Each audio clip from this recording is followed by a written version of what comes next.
Commerce Committee. So welcome Chair Tarwater and all the members of the House Commerce Committee. So today we have just one presenter, Mr. Sam Adolphson, Policy Director for the Foundation for Government Accountability.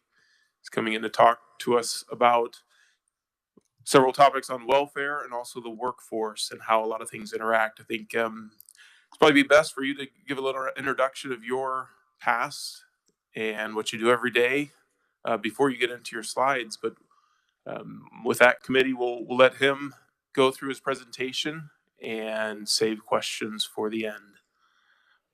With that, welcome Mr. Sam Adolphson. Well, thank you, Mr. Chairman, and a couple of chairmen in here, I believe, and vice chairs, members of both committees. It's a pleasure to be here and a great opportunity that I appreciate. My name is Sam Adolphson. I'm the Policy Director, as mentioned, at the Foundation for Government Accountability. And the Foundation for Government Accountability is a nonprofit think tank, and we work on public policy, a lot on welfare and healthcare. And we work in 30 plus states around the country and in Washington, D.C. And we've done that for about a decade. Before you get too jealous about the Florida part of that, I am not from Florida, actually. So don't hold that against me. I didn't have better weather than you. When I left yesterday, I left Maine, where I live with my family. And so we have a very similar kind of gray feel in Maine in January. And I'm from Mid-Coast Maine, and I worked in Maine before I joined FGA at the Department of Health and Human Services there for 5 years. I was the CFO for a while, and then the Deputy Commissioner of Welfare in the state of Maine, where I oversaw the Welfare Fraud Unit and the eligibility units there in Maine. And since that time, I've worked in dozens of states on this particular issue that I want to cover today: welfare fraud, some eligibility topics, and how that all interacts with the workforce here in Kansas. So with that introduction, I'd love to dive right in to the presentation, and I'll try to keep it fairly brief and then get into Q&A. I'd be happy to answer any questions you have, so please feel free to get those ready. I first want to say I really appreciate that you have this particular committee, because as we go through different states and work with legislatures on this issue, the key is focusing in on it. And obviously you work on a lot of major things here in the state. This is extremely important issue, welfare. And of course, you know that it affects so many people across the state, the truly needy, who really depend on these programs to really help them lead their fullest life. Taxpayers, who obviously are funding these programs, and they're costly. They take up a big part of your budget, which we'll talk about a little bit. Businesses who are looking for workers, who are trying to grow, trying to move the Kansas economy forward. And of course, it also impacts very much kind of the heart and soul of your state, which is work. Kansas was really built on hard work. And these welfare programs, of course, interact with how people work and where they go into jobs and things like that. And so for all those reasons, I really applaud you for having these types of educational sessions where you can make good decisions and really think through carefully what you want to do here in Kansas on these programs. And I think just to lay the groundwork before I get into some of the details, I think we're all on the same page. We're probably some of us will disagree on some of the details, but I think we can all agree that these are really important programs and that help a lot of people, and that's what we want. We're in a generous country, we're in a generous state, and we have a lot of means, and we want to make sure that the neediest among us are helped with those. And so I think all of us want that. We just want to make sure that we do it the right way. So important to know the size and scope of what we're just going to discuss today. Next slide, if you could. Thank you. This is just to give you kind of a lay of the land of what I'd like to talk to you about today. So I'm really going to focus on two of your welfare programs in today's presentation, the food stamp program and Medicaid. Now, food stamps, I use that term because that's what most people know the program as. I know it's been renamed. I think it's food assistance here. It's SNAP in a lot of places. There's different names, but food stamps is what I'm going to call it. And you will notice I'm not going to talk about TANF today, which I know you've heard about in this committee. That's the traditional cash welfare program. It's a smaller program. And so I'm going to focus on the two biggest ones here in Kansas, which are food stamps and Medicaid. So this just gives you, this slide, kind of a snapshot picture of where you've come in the last couple decades, right? So the column there in the middle is the year 2000, and then on the far right is your kind of current lay of the land. These are rounded numbers, so these change weekly and monthly, but these are rounded numbers. So on the food stamp side, about 116,000 people in 2000. You got about 187,000 now. You can see the spending has increased even more dramatically from 82 million in 2000 to 416 million today. And I'll explain some of that increase as we go here. Your Medicaid program, this certainly has been a topic of discussion here in the State House for quite some time. And just to think about the size and scope of Medicaid, it has dramatically grown in Kansas over the last couple of decades, more than doubled. And the number there, 465,000, that number is changing daily. We're going to talk about that a little bit as we go. And then you can see the spending, which is really the bottom line here, is that your Medicaid spending has gone from about $1 billion just 20 years ago to just about $6 billion today. So it's important just to understand that the scope, because as we talk about fraud and as we talk about eligibility fraud, you really need to understand kind of the big universe here. And one of the things that we have noticed as we go state to state is that as fraud becomes a problem, because this is a target-rich environment.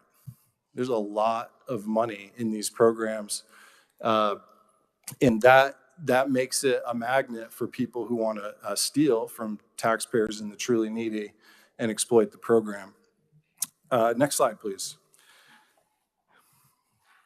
Oh, this is for those of us like myself who are visual learners and would rather not read a spreadsheet like I had on the last slide. So this just gives you a kind of visual look at where your Medicaid program has gone here over the last couple decades and how it's grown in size and spending.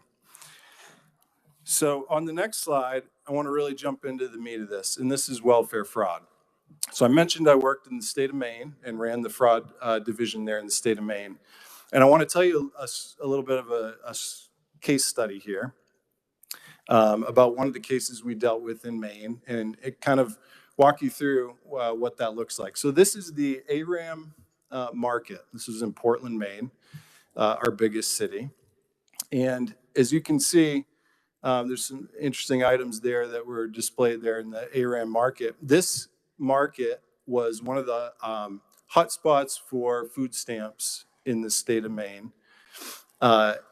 When we got into the data and started looking, this store had one cash register in it. So compare that to your local grocery store. They maybe have a dozen cash registers, maybe more.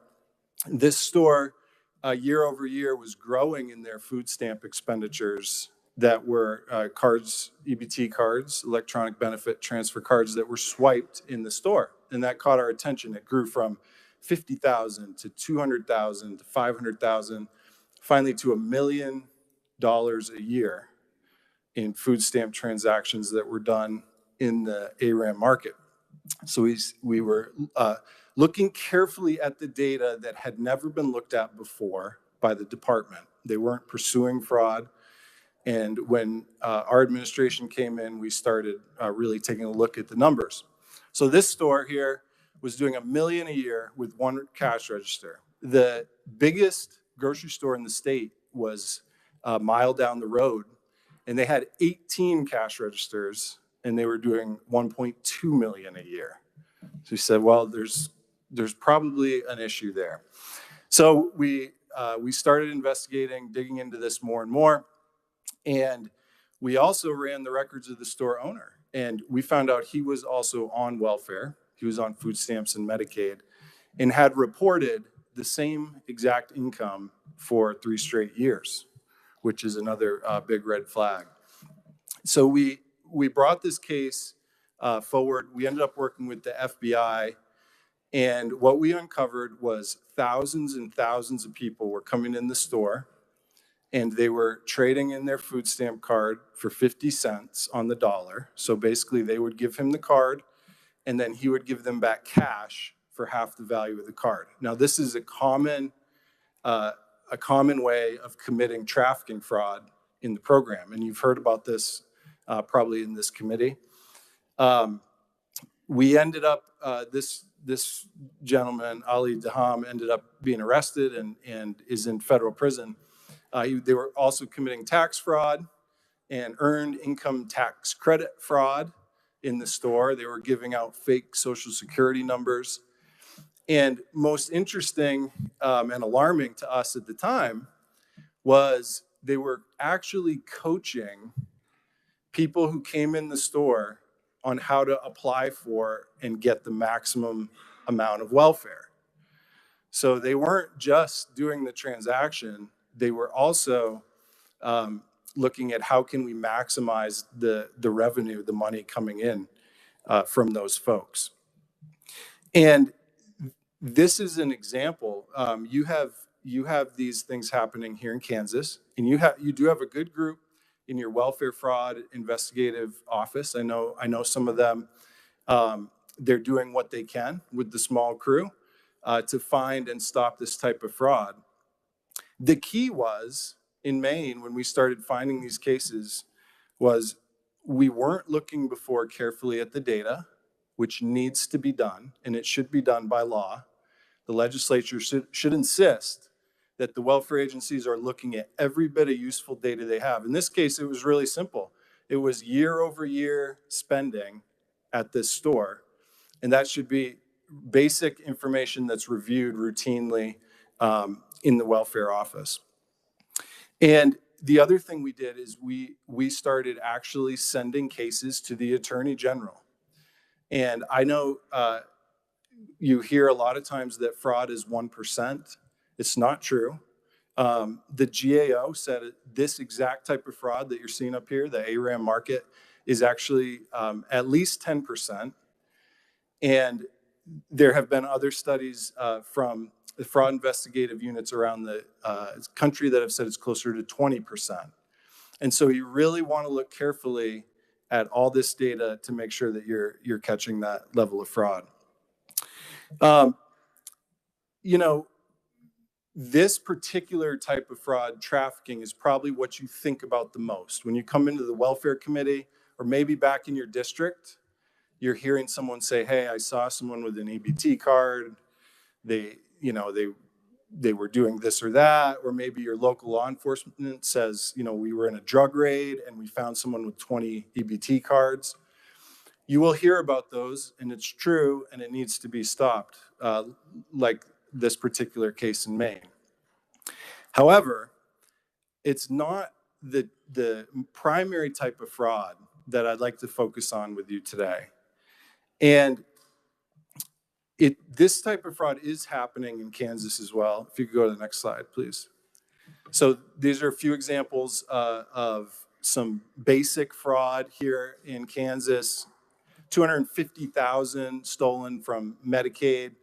That woman was eventually caught in Florida, I believe not too long ago. That was from late last year. She was lying about her household income and assets and things like that. You also had a recent audit that said there's about 16 million wasted. So this isn't, my main story was one example. It is happening here in Kansas. But the big thing is, on the next slide, please, is what I call fraud by design. And this is what I want to talk with you about today. This is your Medicaid error rate here in Kansas. And this was really alarming. The national rate is 20% of all Medicaid expenditures are in error. That's the fraud and waste rate across the whole country. And most of those are due to eligibility type errors. That's incorrect information on an application that isn't being verified. In Kansas, your rate is 27.8% of Medicaid expenditures. Nearly 1/3 of your Medicaid funds are spent in error on waste or fraud. And so that really is the crisis. It's the even larger issue than your EBT card trafficking or your stores scamming the EBT cards. This particular issue has reached a crisis level. And next slide, please. So I'd like to zoom in on a few of those things and just make sure we all kind of have the baseline of what we're looking at with fraud by design. And this is what I mean. It isn't necessarily trafficking, but it's when Washington, D.C., when someone in the office in Baltimore makes a decision that affects Kansas Medicaid, and the decision they're making is effectively state-sanctioned fraud. It's saying, no, you can stay on the program even if you're ineligible. It's saying, no, you don't have to have an acid test in this program. You don't have to do a follow-up interview. You don't have to check the paperwork. And in fact, you can't in some cases. That's the bigger issue that you really want to zoom in on here. I think the best example of that comes from this COVID period, right? So everyone on Medicaid from March 2020 forward up until late this past year was required by federal law to stay on Medicaid, whether they were eligible or not. And you didn't have a say in that, right? The federal government said, we're going to give you a little extra money, you have to keep them on. There are people on your Medicaid program for over 3 years who are simply ineligible for the program. That's fraud by design. Was it allowed? Yes. Was it required by the federal government? Yes. But is it fraud for you, Kansas, to pay for someone to stay on Medicaid who has income well above the thresholds you've established? Yes, it is. It's state-sanctioned fraud. A couple examples of this. There is a new trend that you want to be aware of eliminating asset tests throughout welfare. And an asset test, I think we all know what that is, but it's literally, do you have resources to care for yourself? And the federal government defines those as cash, liquid assets like money in the stock market, non-retirement money, a brand new RV, a brand new boat. Those things would be considered assets under welfare policy. And there's this trend to eliminate those completely. And Kansas has done a good job guarding against that, but it's coming down from DC more and more each day, and I'm going to explain to you how that's happening. Another trend is presumptive eligibility. This is where somebody comes in to apply for welfare, and they're presumed eligible immediately based on whatever they say. So hospital presumptive eligibility, for example, you fill out two things, your name and your income that you're attesting to. Based on those two things only, with zero follow-up or verification, you can be enrolled in the Medicaid program. And this has also been expanded to pharmacies, other providers in the community, and during COVID, even the state itself can make a presumptive eligibility determination without doing all the verification. Self-attestation again, it sounds kind of innocuous or innocent, but what it amounts to is that you take my word for it. I'm coming to the state seeking a benefit, and you have to take my word that I'm being honest about who lives with me, how much I earn, how many resources I have, etc. And then the latest one, and I'll share some details with you, that's a concerning trend out of DC, is this removal of the interview process. There's a long-standing welfare law and policy that if you're seeking help, you do an interview. You follow up with an eligibility officer. You fill out your application, and then you talk to them. And that way they can ask any questions. They can do follow-up due diligence on whether this person is truly eligible. That interview process is being eliminated slowly and steadily here, mostly by the federal government. And the result is that we're enrolling people here in Kansas in both food stamps and Medicaid before verification. And that's a problem, and it results in those high error rates you're seeing. Next slide, please. All right, this is hard to see from on the screen. Hopefully you can see it on your page. If not, I can follow up with you. So this is the latest information that's coming to your Kansas Medicaid office from the Biden administration, CMS, the Centers for Medicare and Medicaid Services. This on the left here was specifically a letter that was sent with the Biden-Harris administration name on it. And here's what it did. This was late last year, late 2023, and it relates to getting the Medicaid rolls back to what they should be, back to what they were pre-COVID, and in the so-called unwinding of that continuous eligibility and getting your program back to a baseline level. So this information was sent to your agency. Basically what it says is don't go too fast. It actually literally says that, slow down.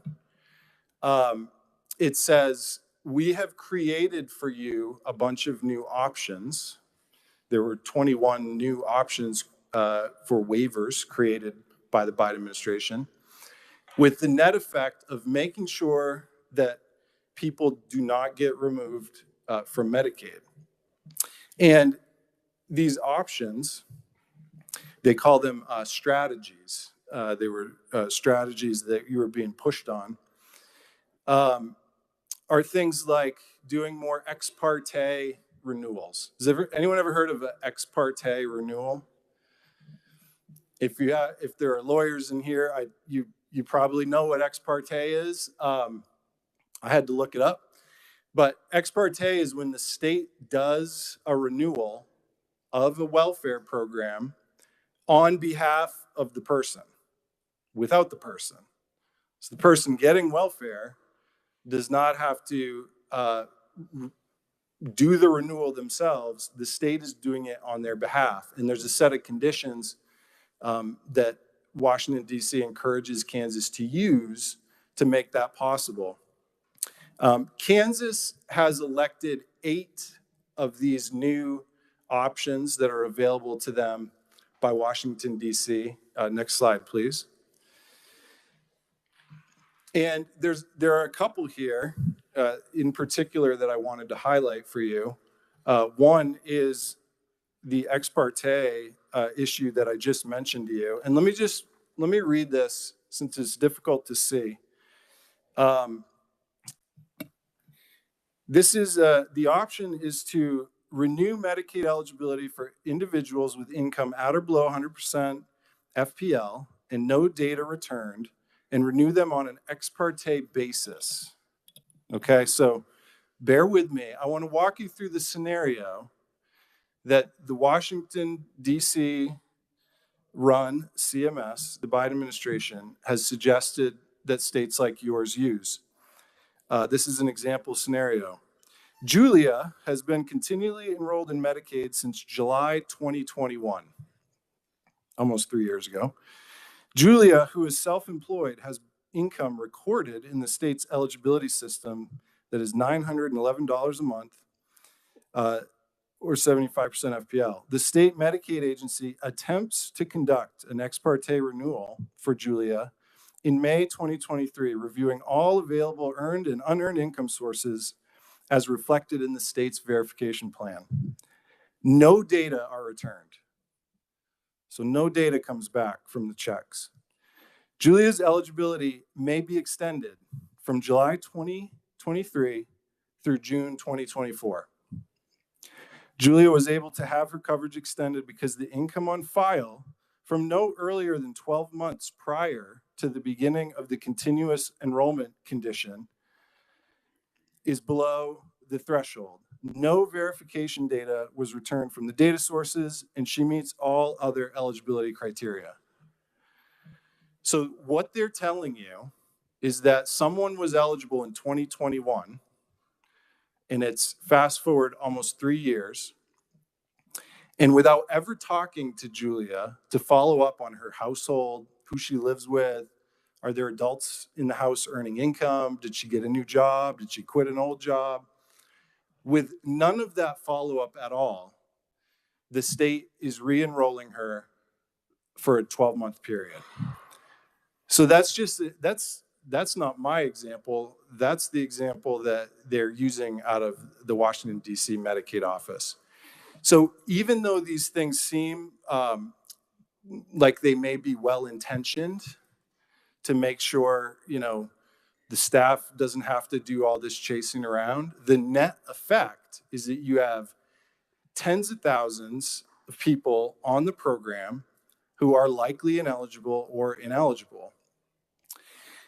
Next slide, please. This is another one. I'm sorry for violating all kinds of PowerPoint rules here and making your eyes water. Again, not my document. This is the federal government telling your state what to do. And this one, I'm not sure whether Kansas has elected this option or not, because that's not transparent to anyone. So that would be a question we need to follow up with the agency. But this is something they created called Option 2. And what Option 2 does, and you can see the example here, is they are telling states, you can make a child eligible for Medicaid during their renewal. You can renew that based on what I just described to you, ex parte. They were eligible last time. We don't see anything that's changed in the system. They're eligible again. Okay, Option 2 is if the parent in that household does fill out their renewal form and is found to be ineligible, okay, the parent is ineligible, and the household is over the income limit, the federal government says, based on Option 2, that you can keep the kid on Medicaid for another 12 months, regardless of whether the household is over income.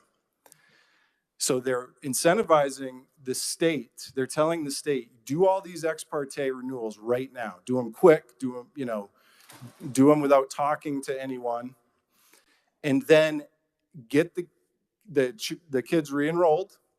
They get 12 months of continuous coverage, which was not an option Kansas had. It was forced on you by the federal government. So every kid in Kansas gets, once they're on Medicaid, they get 12 months, no matter what happens to their income in their house. So they're telling you to commit fraud, sanctioned fraud, which is the kid was deemed eligible. Now we know the household actually is ineligible, but we're going to let you keep him on anyway. We're going to let you at a cost of a high cost to the state because you're contributing to that Medicaid payment as well. Next slide, please. All right, last thing on Medicaid, and this is, I think especially for a welfare committee, the big thing that you want to see coming through is what's happening around the country. What is, the federal government, what are they telling our agency? How are they instructing them? Are there options? Are there new rules? And so I want to share one of the newest trends with you, which I mentioned at the top, which is the elimination of asset tests. Now, Medicaid expansion under Obamacare for able-bodied adults has no asset test. And I don't know how well understood that is. Medicaid is complicated, but traditional Medicaid that you all know that you have here in Kansas does have an asset test. You can't have unlimited resources and stay on the program. The expansion to able-bodied adults, there is no asset test. And one of the things that they're trying to do now is eliminate the asset test throughout the rest of the program. The picture here on the left is a news clip from California. California has eliminated all asset tests in Medicaid and most of their income tests in the program as well. Of course, they've also established a new program, a state-funded program for all immigrants, illegal or otherwise, to be on the program. So they're certainly on the cutting edge of trying new things in Medicaid, probably why they have a $70 billion shortfall out there. But what's happened is Medicaid is actually run by the former Attorney General of California, Xavier Becerra. And they approved this special waiver for California to do this, to get rid of their asset test in the entire Medicaid program. And just a few months after they did that, you'll see the Federal Register notification here on the slide as well. They put forward a rule. This rule is pending right now. This is not old history. This is happening to us as we speak. This proposed rule would do the same thing for all states. It would give you this optionality to completely get rid of asset and income limits in various parts of your program. Now, you could debate in this committee and with the experts whether or not there should be an asset test or whether there should be an income test. I think there should, because I think welfare should be reserved for the truly needy, those people who need the support, and not upper income folks and those with resources. I mean, you can debate that, but you should at least know what's happening in your program to this extent. And so this is the type of thing we're seeing across the country. All right, I want to switch just before I finish up. I want to hit on a couple of food stamp things. If you go to the next slide. One of the things Kansas does really well, and I give you a lot of credit for this. I know this has been discussed many times here in the legislature, but you have chosen a couple really good options in your food stamp program that are protecting you from some of the worst fraud. Okay, so one is you're maintaining your work requirements for able-bodied adults. And there's no better way to stop welfare fraud than to get folks off welfare and back to work. And that's where they want to be anyway. They want to be in a job, self-sufficient, taking care of their families, contributing in their community. That's where they want to be. That's the place they should be. And it turns out that, when you're not on welfare, there's no fraud happening there, right? And so that's the best way to prevent fraud in the first place. And you all do it really well. You're doing a great job with work requirements in your food stamp program. There's another thing I have crossed out here because you've already done what you need to do on this, which is BBCE. And again, BBCE is broad-based categorical eligibility. It basically gets rid of your asset test in food stamps. However, Kansas does not use that loophole, and you're to be credited for that, and it's helping you maintain better integrity in your program.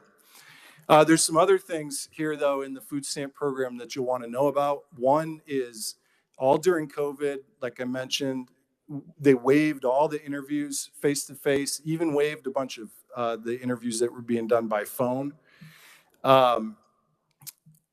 Zero income, folks who say they earn $0, those applications, I'm sure the department will appreciate this because it's always a struggle for the department. Those applications have to be processed in a week. So you have to turn, if somebody says they have zero income, the design by the federal government is you got to send that money out the door right away. And of course, that leads to all kinds of fraud problems because you don't have time. The department doesn't have the time and resources to properly verify and vet those particular cases. The key is to make sure you come back around and take another look at those on a really regular basis. And right now, it's typically only happening once a year, which isn't enough. There's a few other things in here, and I'm happy to answer more questions on them. Things like I mentioned in my story at the beginning, a retailer in his own store could use his own EBT card. So imagine that. You're an approved SNAP store, and you're the owner on food stamps, and you can swipe your own card. It's not a huge thing, but it's another example of how the design of these programs that flows down to you from Washington, D.C. is working against you on program integrity. A couple other examples on the next slide here on the food stamp program. Again, these are kind of newer things, so I want to make sure we all understand what's happening in the program. There's a letter here from USDA last year from 2023. This is a memorandum that went out to your department and to every other state as well.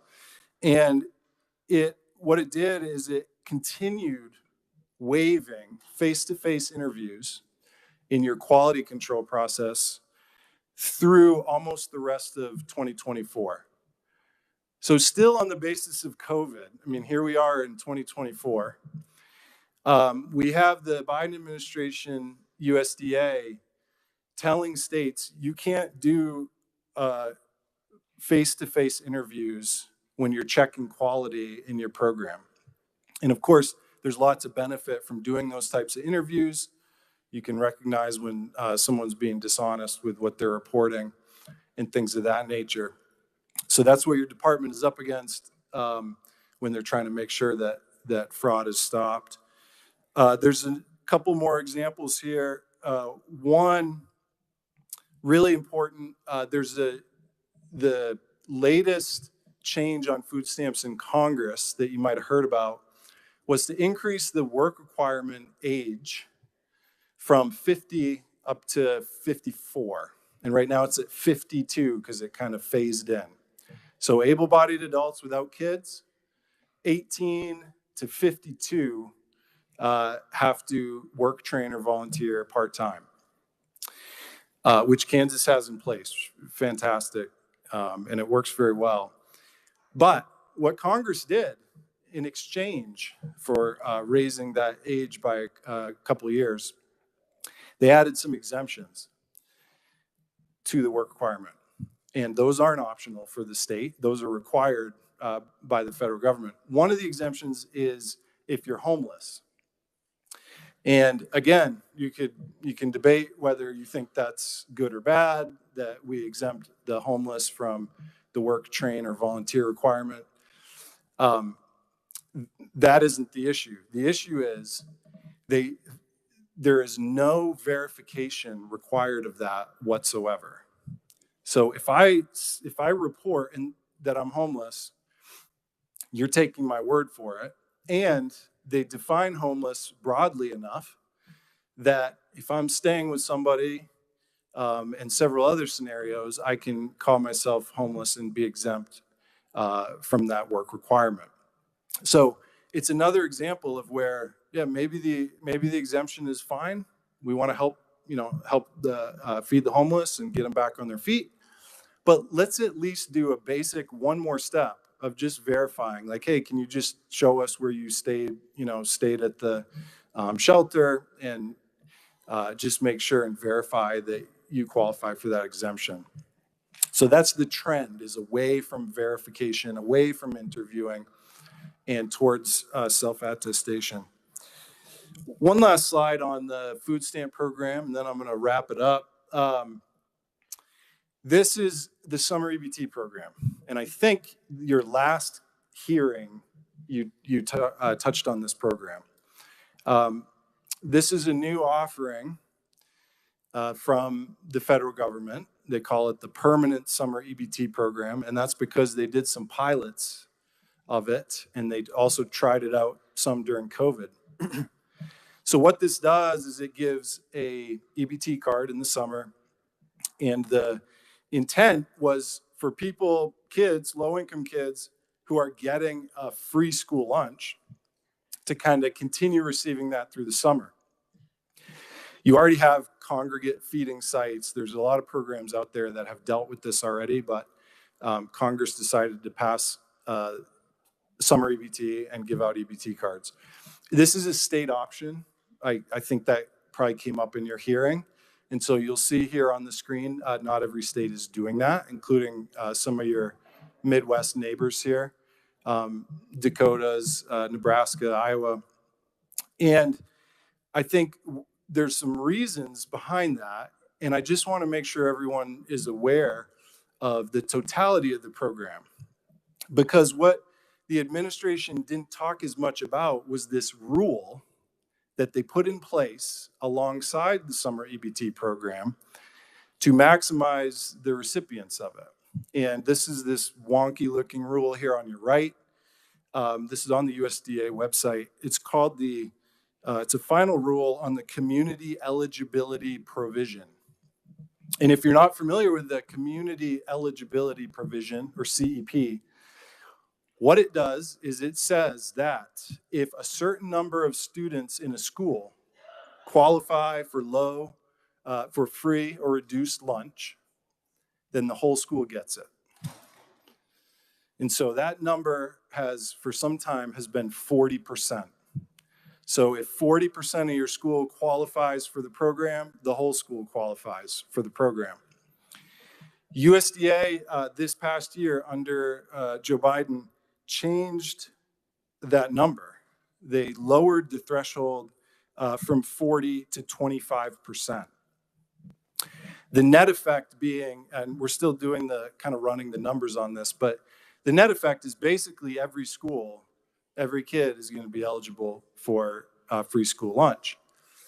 So why does that matter beyond, we won't get into school lunch again, whether or not kids with higher incomes should be getting a free school lunch, but why does it matter for the summer EBT program and your decision about that?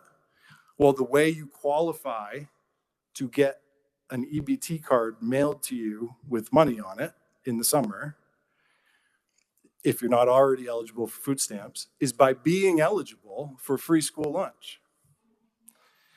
So as a result of these two things coupled together by the federal government, you're going to see a dramatic expansion of middle and upper class families this summer who are receiving an EBT card in the mail. And some of them are going to come ask you, why am I getting this? This is why. They don't have to apply. They scrape the list right from the school and ship the cards out. So to me, it's fraud by design. It is unequivocally, to me, fraud for a family making, $100,000, $200,000, $300,000 for their child to get an EBT card in the mail. That is not what welfare was intended for, but that's what we've done here with the food stamp program. All right, I'm just gonna wrap this up on the next slide here with, to me, why this all matters so much.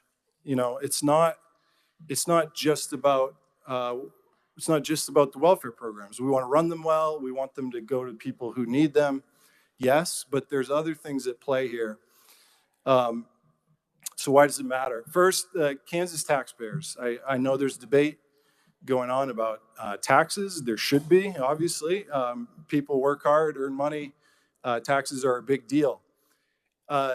Medicaid in particular, food stamps to some degree, have a big part in your budget. Medicaid, you can see here the growth.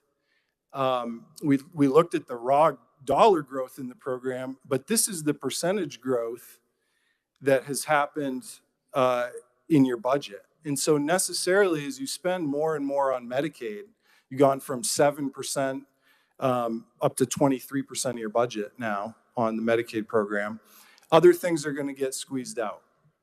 the roads, public safety, schools we just talked about, all that money is coming from the same place. And so it matters a lot. If you can get program integrity in line, if that 27.8% that's improper payments went away, some of this money can go back to other priorities for taxpayers. And I had a couple states on there. New York, of course, I know it's Manhattan, Kansas, not Manhattan.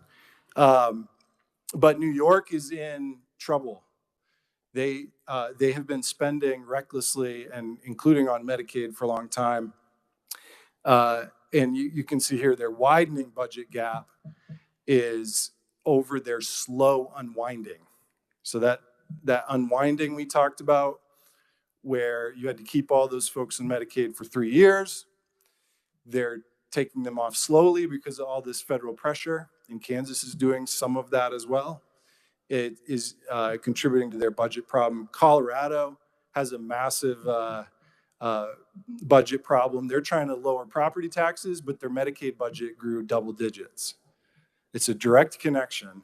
If we can't get that problem in line, it's going to affect other areas. Arizona has $1 billion budget deficit. And in Indiana, they just discovered that they had undercounted their Medicaid spending by $1 billion.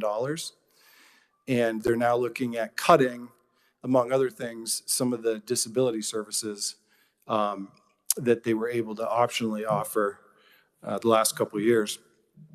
Next slide, please. The other reason it matters, we talked about it, the truly needy. And you've got approximately 7,700 folks on waiting lists here in the state, in the disabled community, intellectual and developmentally disabled, physically disabled, folks that are waiting for care that can keep them in their homes, that can help them live a high quality life. And next slide, please. And those are the kind of investments that I think we all agree we want to look at. We want to take care of those folks. And you can't do that with your welfare programs growing, particularly to able-bodied adults. It's going to be difficult to take care of those truly needy folks. And then very last thing, I mentioned this particularly for the Commerce Committee members that are here. I know you talk a lot about workforce, and I hit on that at the outset, but you have 86,000 open jobs in Kansas, and welfare matters. I mean, you look across the country, the states that have grown tremendously in their welfare space have struggled to fill open jobs. They've struggled to keep businesses going. When you look at the states you're competing with their economies, they're keeping their welfare targeted and focused on the truly needy. And the bottom line is, Kansas needs people to go to work. You need folks to fill these jobs. You're not going to attract businesses if you don't have willing workers. And if you're putting able-bodied adults on the sideline, that's going to make that problem worse. And then last slide, if you could. This is an example of what I'm talking about. The blue line, dark blue line, is labor force participation. This is national figure. The green line is food stamps, and the light blue line is Medicaid. So over the last couple decades, we have seen this happen nationally, where as we've constantly grown the welfare side of things, the labor force participation has drawn down. And I will say, in Kansas, you work hard. This is obvious, and it's obvious by the data too.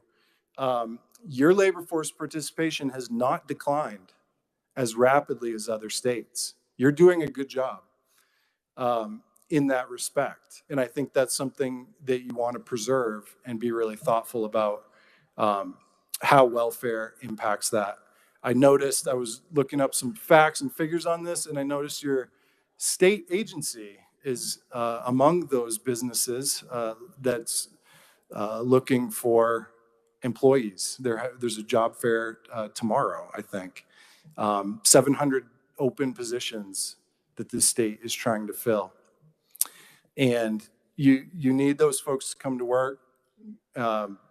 earn a paycheck, get promoted, move on to self-sufficiency, and really become a part of the Kansas that you all know and love, which is one that works hard and moves the state forward. So with that, I thank you for your patience through a bunch of the technical details on this stuff. I think it's, having seen it all from the agency side and in Washington, D.C., those details really matter.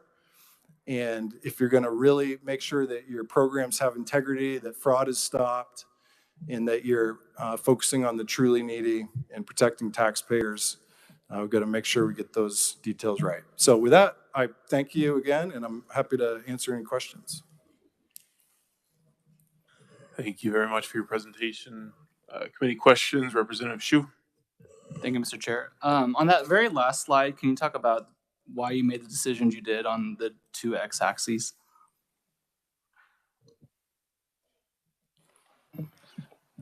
Say that again. Sorry, Representative. On that very last slide. The labor force participation? Yeah, it looks like on the left side axes, it looks like the axes is probably what, 0 to 90 million or 100 million. But then on the right side, it's like probably 0.6 to 0.7. It just seems like it's placed in a way to make the labor force participation rate drop precipitously. Whereas if you're on a scale from 0 to 100, and then you mentioned PowerPoint faux pas earlier, generally in terms of visualization, you always want to kind of make the 0 as the lower bound axis. Yeah. Well, I can mention that to the design team. The raw numbers are that labor force participation rate has dropped just under 5%. And the Medicaid program went from 34.5 million to 88 million. So that was an increase of 54 million. So more than doubled. And food stamps went from 17 million in 2000 to 42 million now, which is more than doubled. So if you look at the raw numbers, it will tell you the same thing, which is welfare has more than doubled in 20 years. Most of that is driven by able-bodied adult population as well, I will say. And during that same time period, the labor force participation rate has dropped dramatically, which it had not done before that growth in welfare. Just a quick aside and just a quick comment. You could make the same point, I guess, if you just did raw labor force participation. You don't have to make it a rate. I mean, it just seems unnecessarily confusing to have two different axes, one percentage, one raw number. That's all. Representative Humphreys. Thank you, Mr. Chairman. So just a little clarification on that one. Those numbers are the numbers like 34.5 million. That's federal numbers. Yes. Yes, Representative. Okay, yes. and it's not dollar clarification. amounts, it's numbers of people, like for instance, on Medicaid or using food or having food stamps. It's Yes, raw ma'am. numbers. Yes. So this is a national number. Yeah. Meant to be a high-level illustration Yeah. of the diverging direction we've gone in the country, which is welfare up and labor force down. Yeah. The Kansas numbers would look a little different than that. Okay. Yep. Yeah, and that'd be interesting at some point. And then on the first page, sort of the same. The food stamp spending 2000 and now those are federal numbers.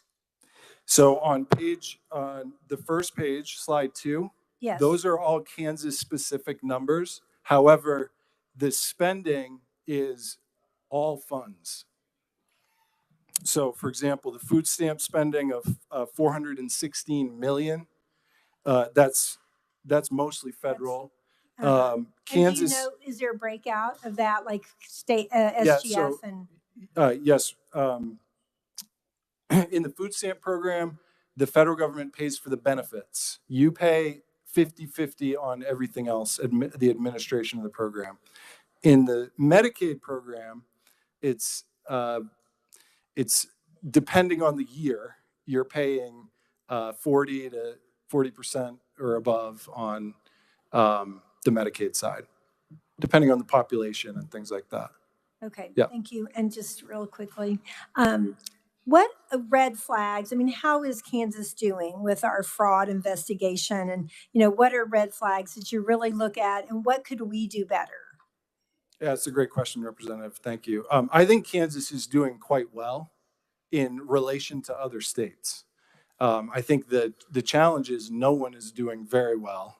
I mentioned you have a strong welfare investigative agency, but what they're primarily focused on is this narrow sliver of kind of high dollar trafficking type fraud.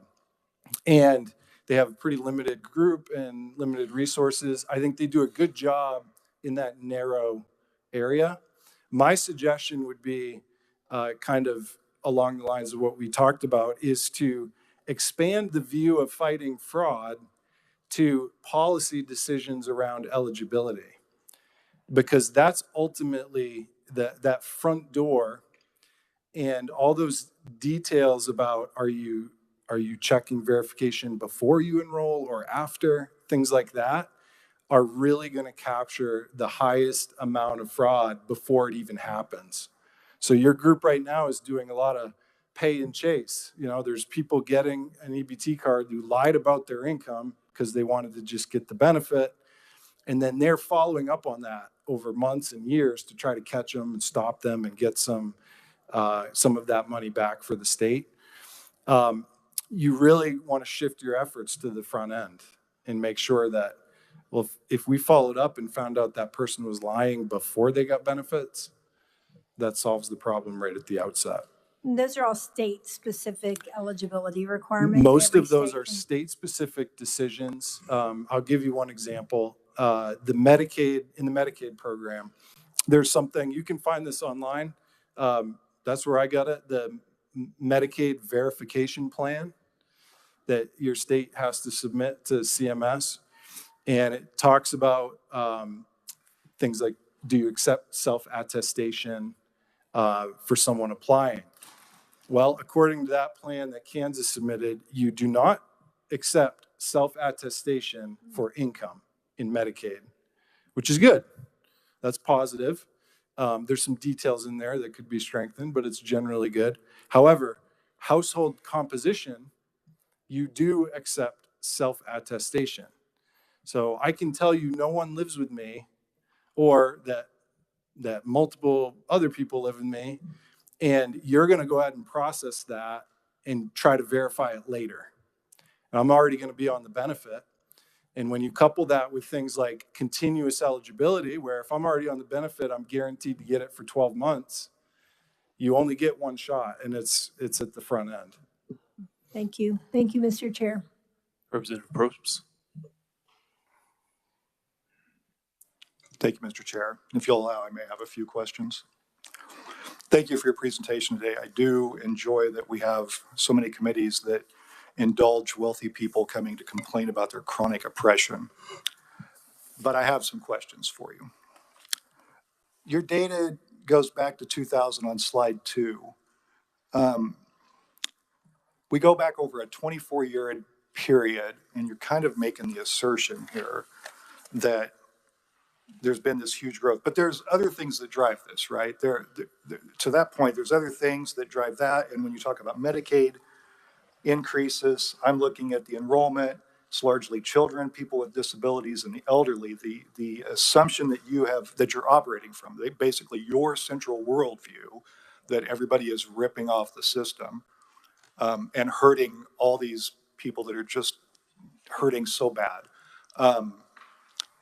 Your assumption is that this is happening that it's adults and the so-called able-bodied adults. But the data doesn't support that in Kansas. Do you see that? So who's ripping off this system, this fraud that you think is happening? When I look at the numbers, it's not the people that you claim that are on Medicaid. Who did I claim was on Medicaid?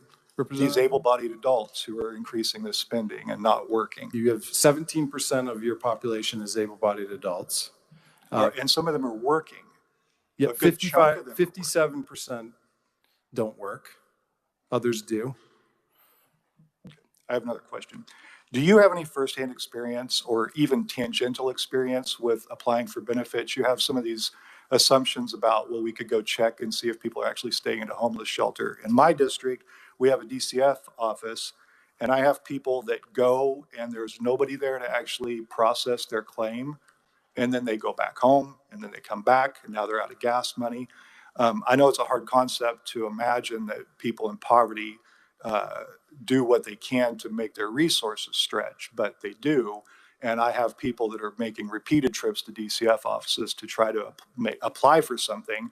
And the other side of this coin is that we put such a stranglehold on state employment that we actually don't have people to process these things. We certainly do not have people to go out in the field and actually check and see if people are living where they say they're living.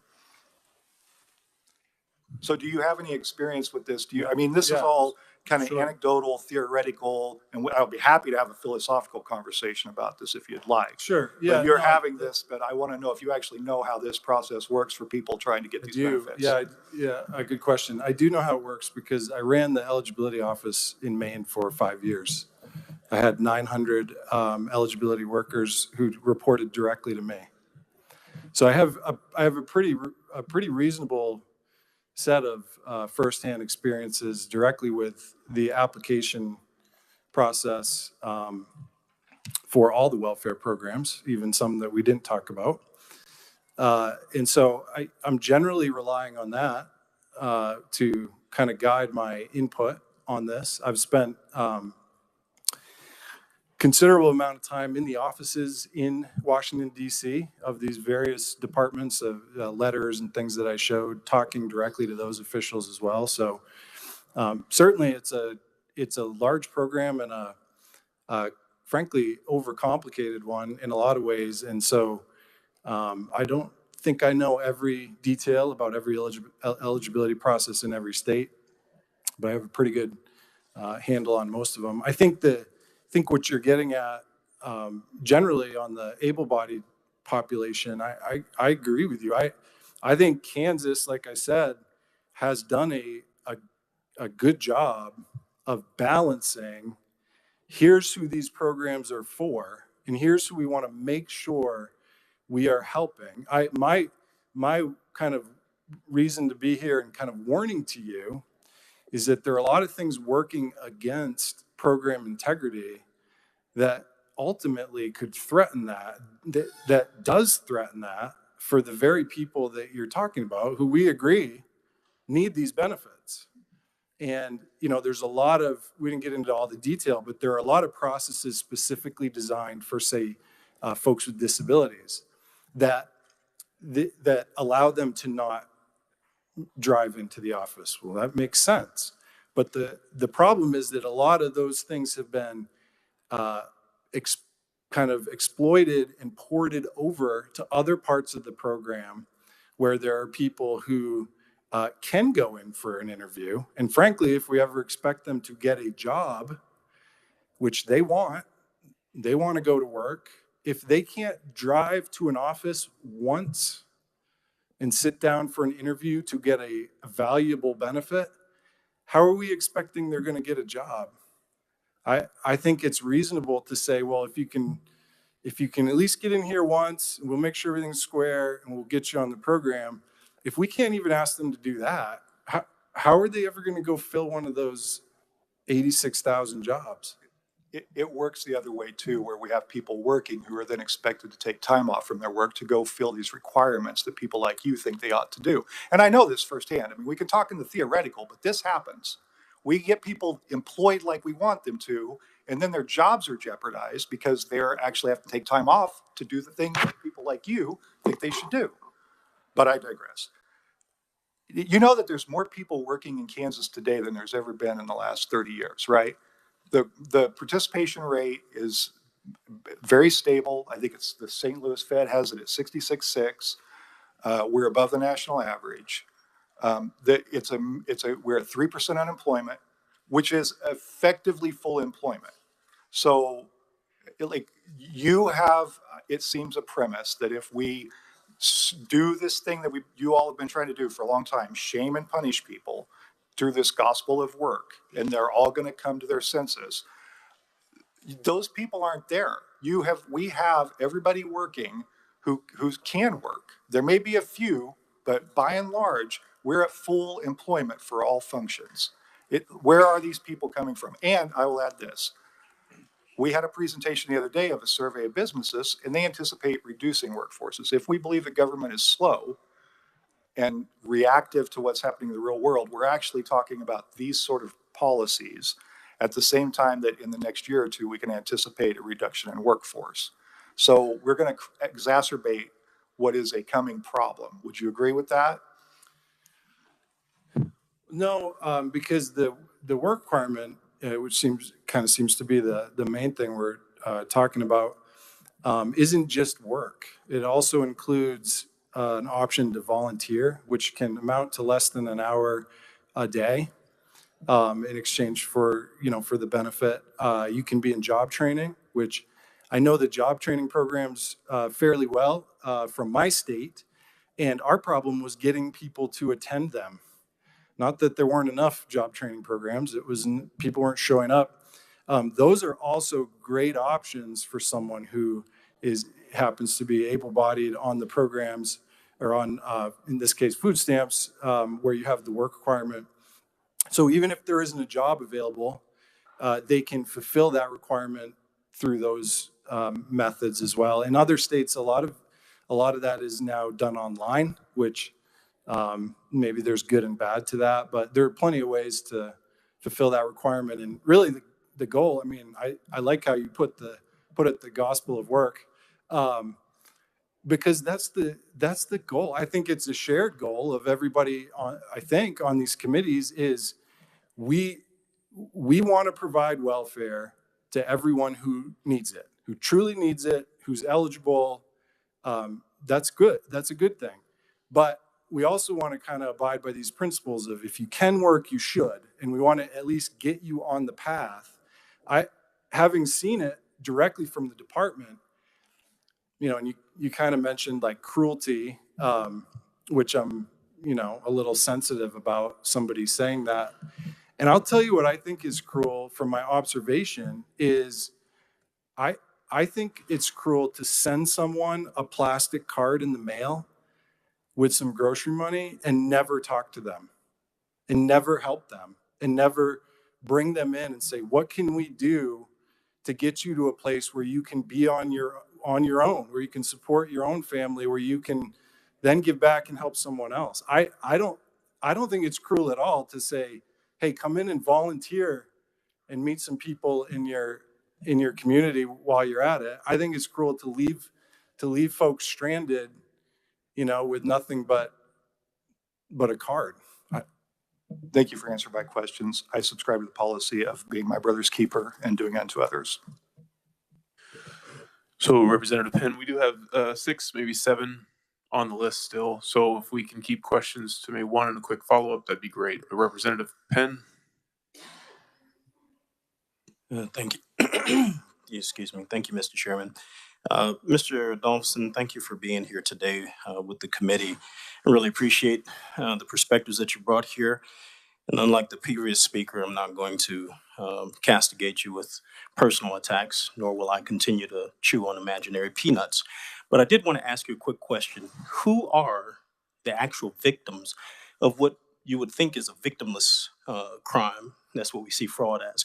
Because as I look at it, it looks like you might have fraud happen, as we saw here when I first came into the legislature with UI fraud. We've talked about a number of things today. It looks like the federal government, steps in and picks up the tab and sweeps it all clean. So everybody at the local levels, is sort of kind of sitting back and having smug theoretical conversations about it, but it's actually hitting somebody in the pockets. And I would imagine that, when it comes to that UI fraud that we were just talking about, businesses might have something to say about that if they actually knew what was going on with it. When you talk about the Medicaid fraud that you had in your slides, and how many of those individuals who were actually needful and needy and are on the rolls that might get pushed off. For those workers, like you said, who are of able body and able mind, sound body, sound mind, and can actually make that happen. But, maybe some of those disabled members who of our society and our communities, they're getting pushed off. Might they be the victims?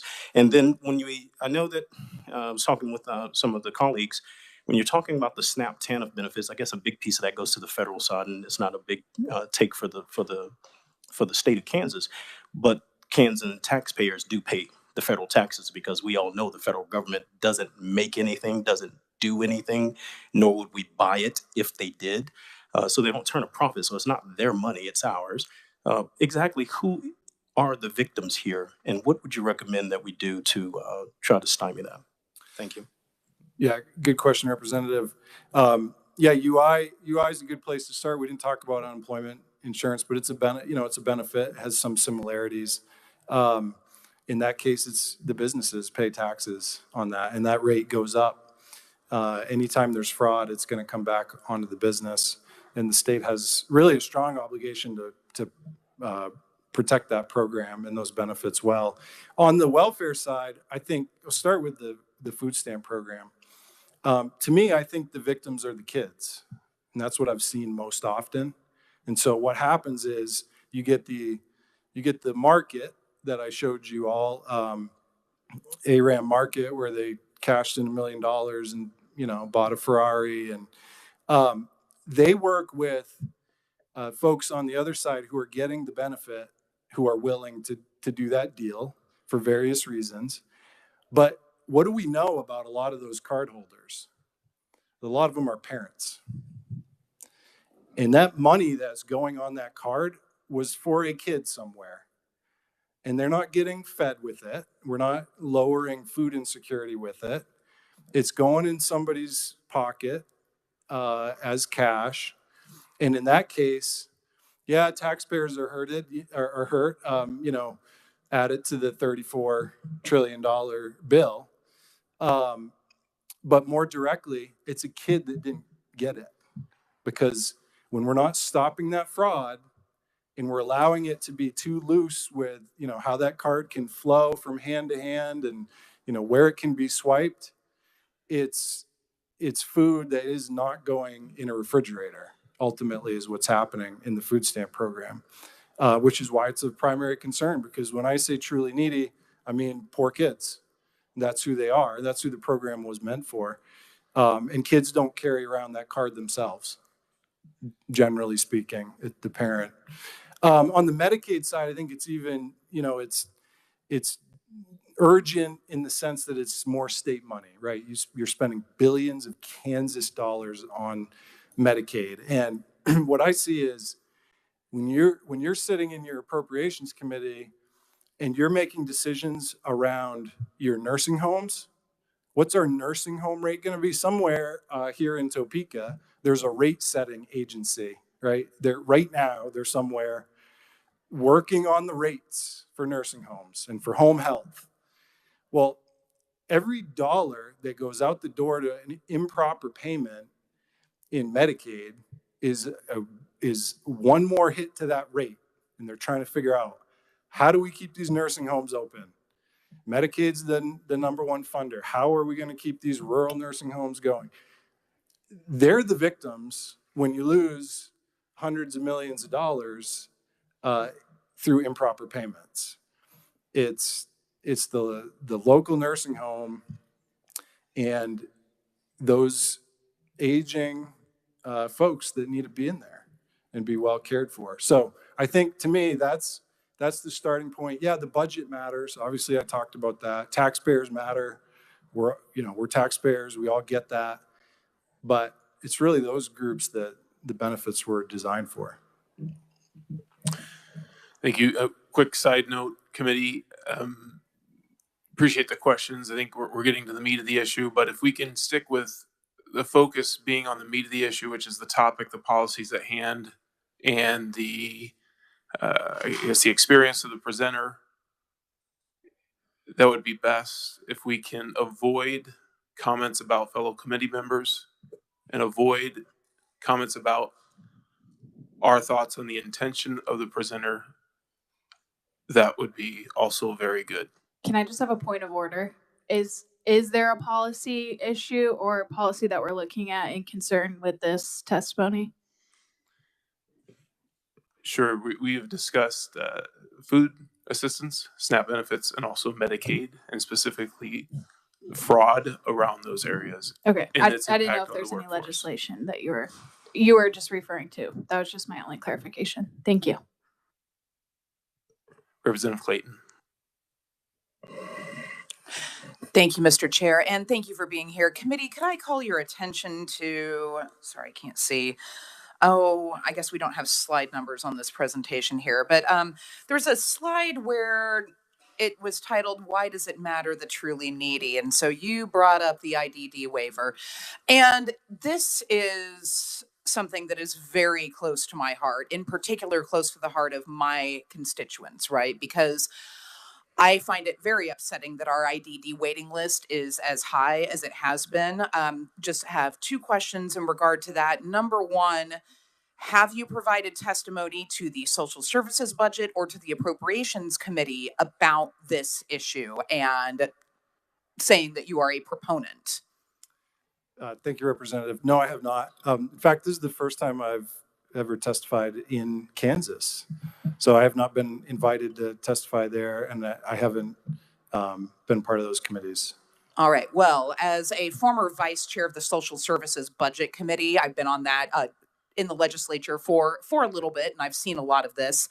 One of the things that I have found, and you could not possibly know this being from back east, but here in Kansas, it is a terrible thing that I have seen used in times of budgetary crisis, whether this is, regarding school funding, whether this is regarding other types of funding.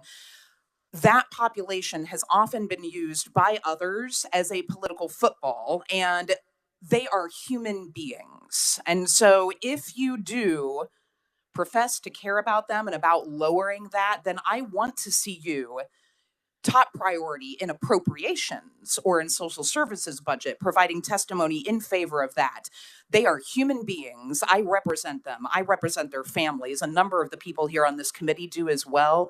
And I think that you would be better served if you were advocating for helping them as opposed to against helping folks with food stamps. So it's a better strategy. Please do not pit vulnerable Kansans against people. Thank you. Representative Lewis. So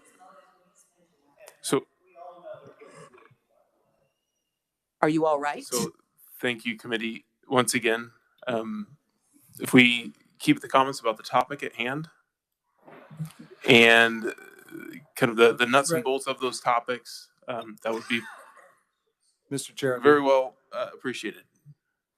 Yes, sir. Well, I was going to say to the representative's comments.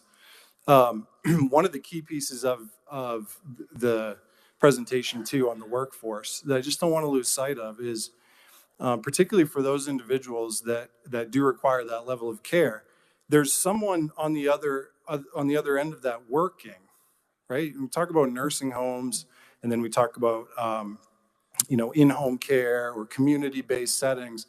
Who's filling those jobs, right? So that's why the workforce, part of the workforce conversation, it's so critical. If you take people and put them on the sidelines, those are the folks who are filling some of those jobs that help the neediest people that we're talking about. So there's a lot of aspects to it. It's not just a budget question of, do we have this? Can we pay for this? It's a broader question of what do you want to be as a state? Someone, a state where someone jumps in and takes an open job, or do you want to be a state with growing dependency roles? And so I think it's a fundamental question that is worth talking about. Thank you. And once again, committee, we have several more. So if you can keep your questions very brief and to the point, that'd be great. Representative Carr. Thank you, Mr. Chair, and thank you for coming and sharing with us your self-professed expertise on the matter. You mentioned at one point with respect to the children and the summer lunch program. You mentioned that you didn't want to see the benefactors of that program with household incomes of $100, $200, or $300,000 a year, which were your words. So, based on your research and your expertise, at what dollar amount then do they qualify? Yeah, good question, Representative. So, unlike traditional food stamps, so the traditional food assistance SNAP food stamp program has an upper income limit threshold. Varies a little bit state to state, but it's generally 133% of the federal poverty level. So federal poverty plus 33.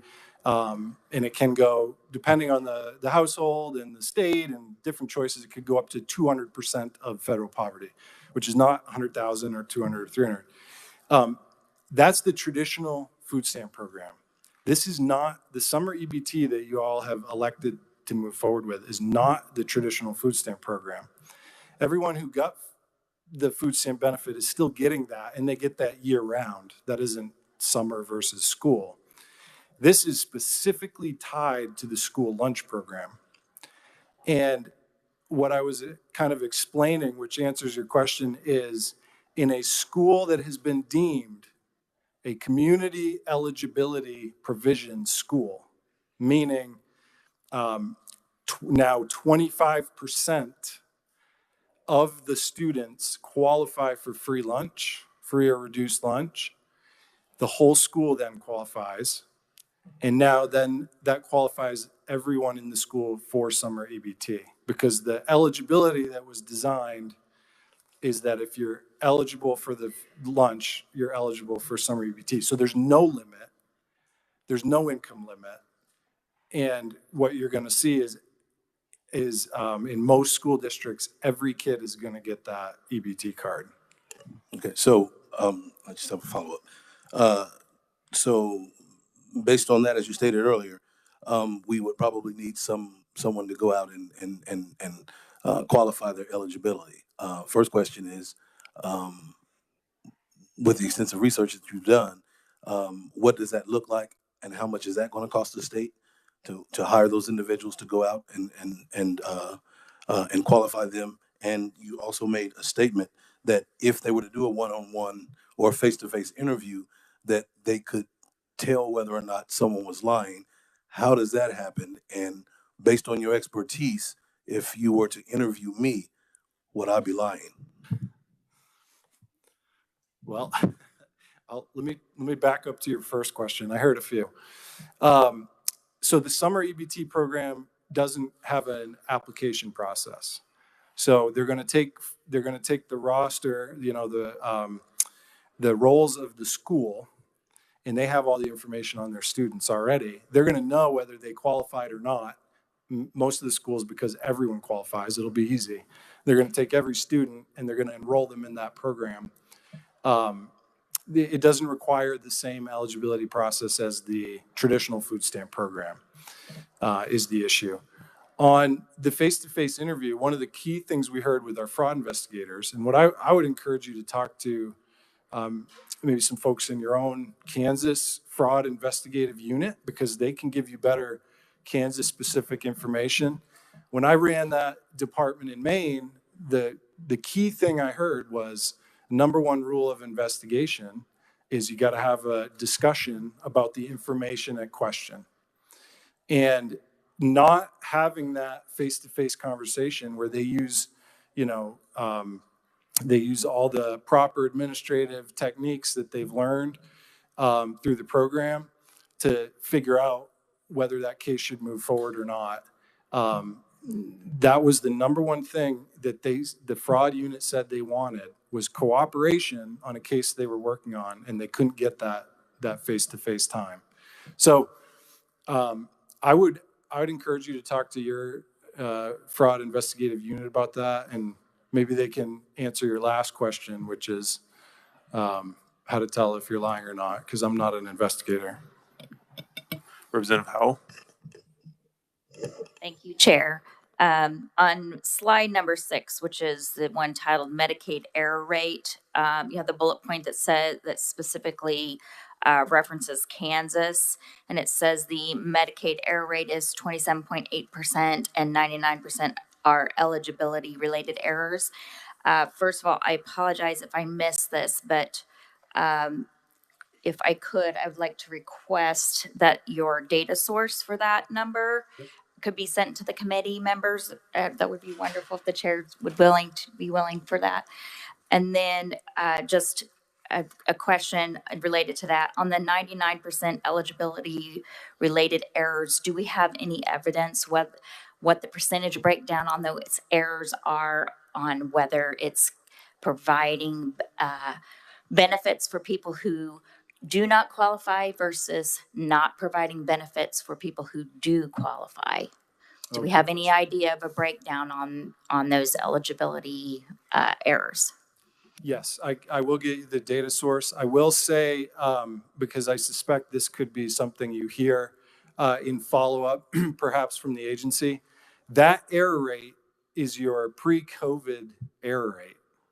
The Biden administration has produced additional error rates, which the GAO and CBO and others have said are not valid because of the changes in eligibility that happened during COVID. So that 27.8 is the last reliable error rate number, but it's from just prior to COVID. And I will get you that. There is a breakdown of the eligibility, the 99% eligibility errors. There is a breakdown of that comes from the federal government that I can get you as well. Okay. Got 2 more questions. Representative Dodson, you said you had a quick question. Yeah, thanks, Mr. Chair. Yeah, if you would, maybe you just supply the answer afterwards, because I think it might take some time and some thought.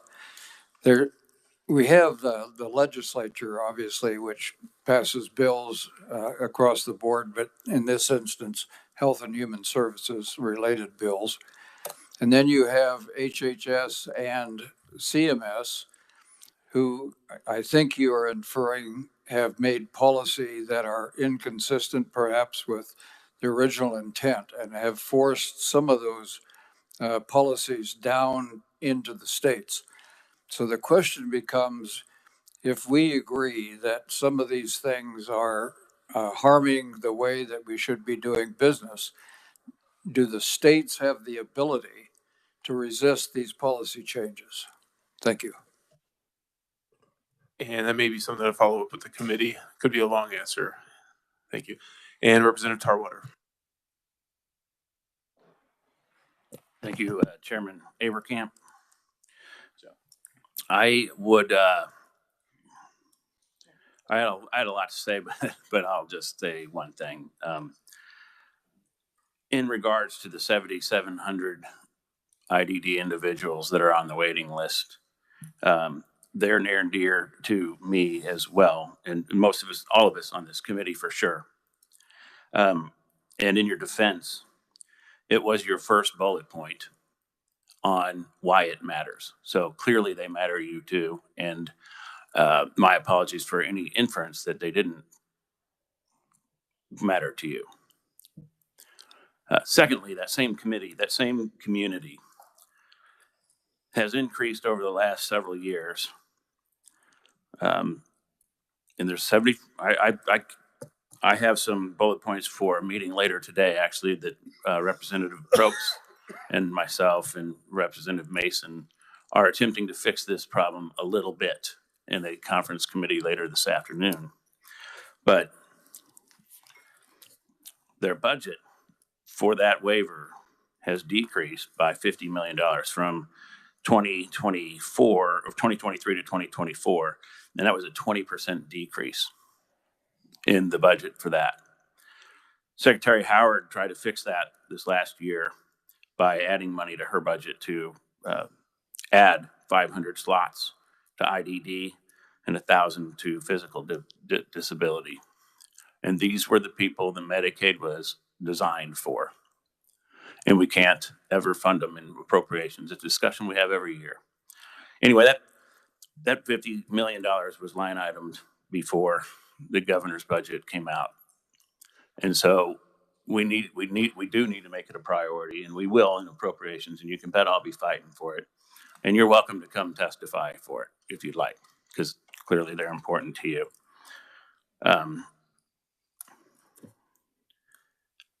That community has been through a lot, and we don't need to be using them for ponds. They've watched their budget go down.